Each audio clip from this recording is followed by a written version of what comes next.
বাবু সালাতিল ঈদাইন, দুই ঈদের সালাত। আন আয়েশা রাদিয়াল্লাহু আনহা ক্বালাত ক্বালা রাসূলুল্লাহ সাল্লাল্লাহু আলাইহি ওয়াসাল্লাম আল ফিতরু ইয়াউমা ইউফতিরু নাস, যে ফিতরের দিন হচ্ছে সেই দিন যেদিন মানুষরা কি করে, ইফতার করে। ইফতার করা মানে কি, সিয়াম ভাঙ্গে। এখানে ফিতর মানে কি করা, ভাঙ্গা। দেখো এখানে আমাদের একটা হাদিস আছে যে, আচ্ছা এখানে আমরা সামনের দিকে যাই আগে। ওয়াল আজহা ইয়াউমা ইউযাহিন নাস, এবং আজহা হচ্ছে সেই দিন যেদিন মানুষরা কি করে, কুরবানি করে।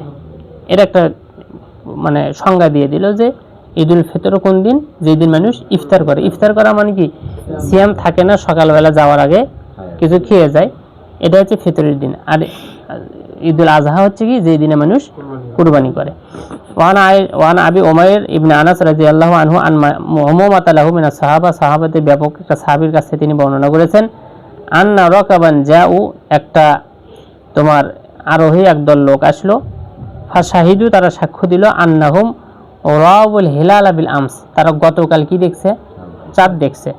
ফা আমারহুম নবী সাল্লাল্লাহু আলাইহি ওয়াসাল্লাম আইয়ুফতিরু, যে তারা যেন ইফতার করে, অর্থাৎ সিয়াম যেন ছেড়ে দেয়, আল্লাহ রাসূল তাদেরকে আদেশ করলেন। ওয়াইদা আসবাহু ইয়াগুদু ইলা মুসাল্লাহুম, যখন সকাল হলো তখন তারা মুসাল্লার দিকে চলে গেল। এটা একটা কি, সাক্ষ্য দেওয়া। কি দেওয়া, সাক্ষ্য। যে একটা এলাকার কোনো মানুষ, যেমন আমাদের বাংলাদেশে আমরা ঈদ করতেছি কার উপরে নির্ভর করে, চাঁদ তো অনেকদিন থেকে দেখা যায় না। আমাদের চাঁদ কমিটি বাংলাদেশ থেকে কি করতেছে, ডিক্লার দিচ্ছে যে চাঁদ কি উঠছে, আমরা করতেছি। এখন এই সাক্ষ্যকে কেন্দ্র করে অনেকেই তোমার সৌদির সাথে কি করার চেষ্টা করতেছে, ঈদ করা। আসলে সৌদির সাথে ঈদ করতে চাওয়া এটা আদৌ কখনো সম্ভব নয়, এটা উচিত নয়। কেন, আল্লাহ রাসূল সাল্লাল্লাহু আলাইহি ওয়াসাল্লাম সাহাবীর কাছ থেকে কি করেছেন, তোমার সাক্ষ্য নিছেন। সেই সাহাবী গিয়ে কি সাক্ষ্য দিচ্ছে, যে গতকাল আমি কি দেখছি, চাঁদ দেখছি। গতকাল চাঁদ দেখে সেই মাগরিব থেকে রাসূলের কাছে আসছেন, আসে তিনি কখন ধরা পাইছেন, দিনেই ধরা পাইছেন। অথবা এখনো কি তার তিনি তো ছেড়ে দেওয়ার নির্দেশ দিচ্ছেন, তার মানে দিনের মধ্যেই। আবার সেই সময় কি উঠে করে আসতেছে, উঠে চড়ে আসতেছে, তাহলে হেঁটে আসতেছে। তাহলে উঠে চড়ে হেঁটে আসতে আসতে তোমার যদি এক রাতের কিছু সময় পার হয়ে যায়, তাহলে তার রাষ্ট্র আর রাসূল সাল্লাল্লাহু আলাইহি ওয়াসাল্লামের রাষ্ট্র খুবই দূরন্তর কি না কাছাকাছি। খুব দূর হলে কি ঢাকায় হোক নাকি, যেহেতু উঠে চড়ে বাহনে চড়ে এসে, তখন তার হেলিকপ্টার এগুলো কোনো কিছু তো নেই। তাই উঠে চড়ে হোক বাহনে করে হোক আসার পরে সাহাবীকে, আল্লাহ রাসূলকে তিনি সংবাদ দিচ্ছেন যে গতকাল আমি কি দেখছি, চাঁদ দেখছি। তার সাক্ষ্য আল্লাহ রাসূল গ্রহণ করলেন। তাহলে ওই সাক্ষ্য ওই রাষ্ট্রের মধ্যে থাকতে হবে।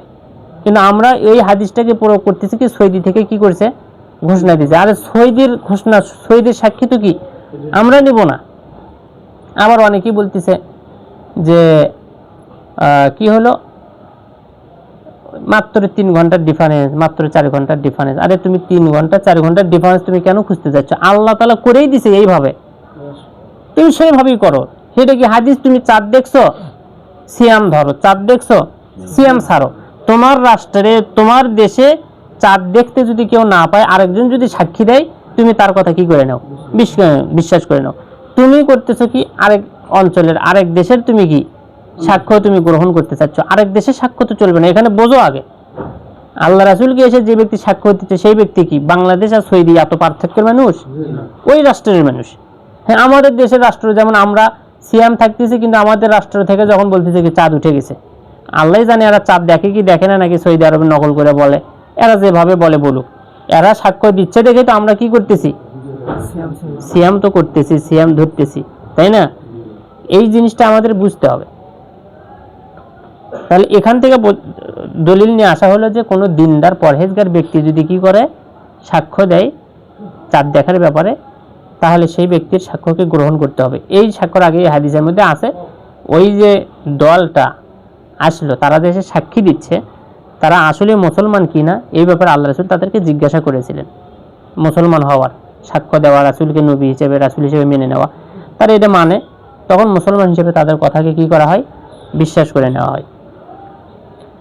ওয়ান আনাস রাদিয়াল্লাহু আনহু বল কানা রাসূলুল্লাহ সাল্লাল্লাহু আলাইহি ওয়াসাল্লাম লা ইয়াগুদু ইয়াউমাল ফিতরি, যে ইয়াগদু মানে হচ্ছে তোমার যাওয়া, বের হওয়া। কোথায় আছে?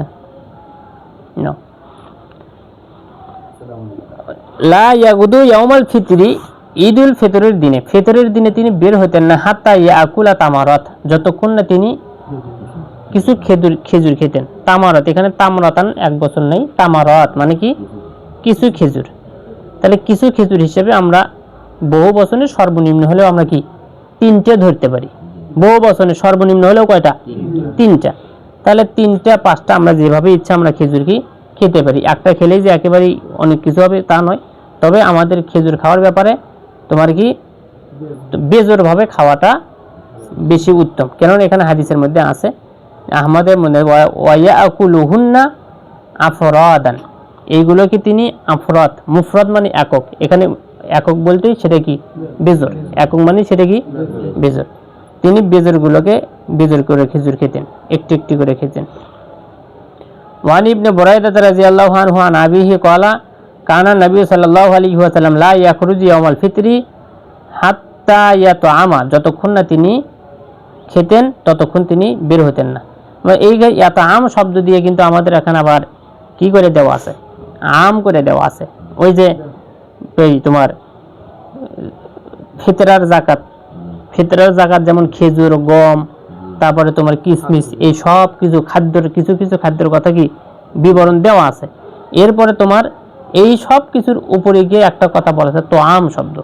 তার মানে কি তোআম মানে খাদ্য, ওই দেশের মূল খাদ্য যেটা সেটা খেয়ে কি করা, বের হয়ে তোমার যাকাতুল ফিতর বের করা। অনুরূপভাবে এখানে যেহেতু বলা আছে আইয়াতা আমা, তিনি না খেয়ে যেতেন না, যতক্ষণ না খেতেন ততক্ষণ তিনি যেতেন না, মানে তিনি খেতেন। তাহলে এখান থেকে আমরা শুধু খেজুরের মধ্যে সীমাবদ্ধ না থাকলেও হচ্ছে, খেজুর খাওয়া অবশ্যই কি ভালো, কিন্তু খেজুরই খেতে হবে, অন্য কিছু খাওয়া চলবে না, বিষয়টা তা নয়। ওয়ালা ইয়াতাআমু, এবং তিনি খেতেন না ইয়াউমাল আজহা, কুরবানির দিনে, হাত্তা ইউসাল্লিয়া, যতক্ষণ না তিনি সালাত আদায় করতেছেন। অর্থাৎ ঈদুল আজহাতে তিনি আগে সালাত পরে খাওয়া, আর ঈদুল ফিতরে আগে খাওয়া পরে কি সালাত। এটা সুন্নাত, আবশ্যক কোনো বিষয় নয়, সুন্নাত, সুন্নাত পালন করলে নেকি আছে। ওয়ান উম্মি আতিয়া রাদিয়াল্লাহু আনহা ক্বালাত উমিরনা আন নুখরিজাল আওয়াতিক ওয়া উহিয়াযা ফিল ঈদাইন। উম্মি আতিয়া রাদিয়াল্লাহু আনহা তিনি বলছেন আমাদেরকে আদেশ করা হয়েছে আমরা যেন বের করি আলা আওয়াতিকা, আওয়াতিক মানে কি যারা ওড়না ব্যবহার করে, সাবালিকে মেয়ে, সাবালিকে মহিলাদেরকে আমরা যেন কি করি বের করি। ওয়াল হুইয়াযা, এবং এমনকি হায়েজ ওয়ালি মহিলাদেরকেও যেন আমরা কি বের করি। কোথায়? ফিল ঈদাইন, দুই ঈদের দিনে। কোথায় যাবে? ইয়া শাহাদনাল খায়রা ওয়া দাওয়াতাল মুসলিমিন, তারা মুসলমানদের দাওয়াত এবং কল্যাণে তারা কি থাকবে উপস্থিত হবে। অর্থাৎ ঈদুল ফিতর, ঈদুল আজহার খুতবা এবং দোয়া কল্যাণকর, অত্যধিক ভালো, যে কারণে এখানে তারা যেন কি থাকে উপস্থিত থাকে, মুসলমানদের দোয়ায় তারা যেন কি হয় শরীক হয়। কিন্তু কথা হচ্ছে যারা হায়েজ ওয়ালি তারা করবে এটা কি, তাদের উপরে তো কি নেই, নামাজ নেই, মুসল্লায় যাওয়াও কি নয়, ঠিক নয়। বলা হচ্ছে ওয়া আতাজিলুল হাইয়াজু আল মুসাল্লা, যারা হায়েজ ওয়ালি মহিলা তারা মুসল্লার মাঠ থেকে কি থাকবে বিরত থাকবে। বিরত থেকে হলেও ঈদগাহের মাঠের দোয়া, ঈদগাহের মাঠের ওয়াজ নসিহত কি করতে হবে, শুনতে হবে। তাহলে এখন তুমি চিন্তা করো, যেই দোয়া, যেই তোমার দাওয়াতের জন্য হায়েজ ওয়ালি মহিলাকেও তোমার কি ঈদগাহের মাঠে আসার কথা বলতেছে, তো সেই মাঠের খুতবা হতে হবে কেমন। এত গুরুত্বের সাথে মহিলা বের হয়ে গেল, হায়েজ ওয়ালি মহিলা বের হয়ে গেল, যাওয়ার পরে দেখতেছে যে বক্তা তো সেই লেভেলের বক্তা, মনে চূড়ান্ত আকারের বক্তা, তো তাহলে তো হলো না। রাসূলের যে কথা, যে উদ্দেশ্য, সেই উদ্দেশ্যের সাথে কি হলো না, মিল হলো না। কারণ সেই খুতবা তোমার ঈদুল ফিতর এবং ঈদুল আজহার খুতবা সাধারণ অন্য অন্য খুতবার থেকে তোমার কি হতে হবে, স্পেশাল, আলাদা হতে হবে। এটা চাহিদা থেকে বোঝা যায়, হাদিস থেকে কি বোঝা যায় নাকি। হায়েজ ওয়ালি মহিলাও যেন সেই দাওয়াতে উপস্থিত হয়, হায়েজ ওয়ালি মহিলাও যেন সেই কল্যাণে উপস্থিত হয়। তাহলে সেখানে কল্যাণ মানে কি, খুতবাই তো, সালাতই তো। এমনি সালাত তো দেখে তো লাভ নেই, সেখানকার ওয়াজ নসিহত এটাই তো কল্যাণ, দোয়া সেখানে। তাহলে এইটাও ভালো করার চেষ্টা করতে হবে। ওয়ানি ইবনে ওমর রাদিয়াল্লাহু আনহু কানা নবী সাল্লাল্লাহু আলাইহি ওয়াসাল্লাম ওয়া আবু বকর ওয়া উমর। আবু হুরায়রা রাদিয়াল্লাহু ইবনে ওমর রাদিয়াল্লাহু তাআলা আনহু তিনি বলছেন যে রাসূল সাল্লাল্লাহু আলাইহি ওয়াসাল্লাম, আবু বকর, ওমর ইউসাল্লুনা আল ঈদাইন, দুই ঈদে তারা সালাত আদায় করতেন, কবলাল খুতবা মানে খুতবার পূর্বে।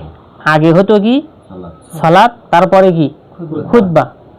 তো এইটা এক ধরনের মানুষ এখন কি খুতবাকে পেছনে দেয়, সালাত ওই খুতবাকে আগে দেয়, সালাতকে পেছনে দেওয়ার চেষ্টা করে।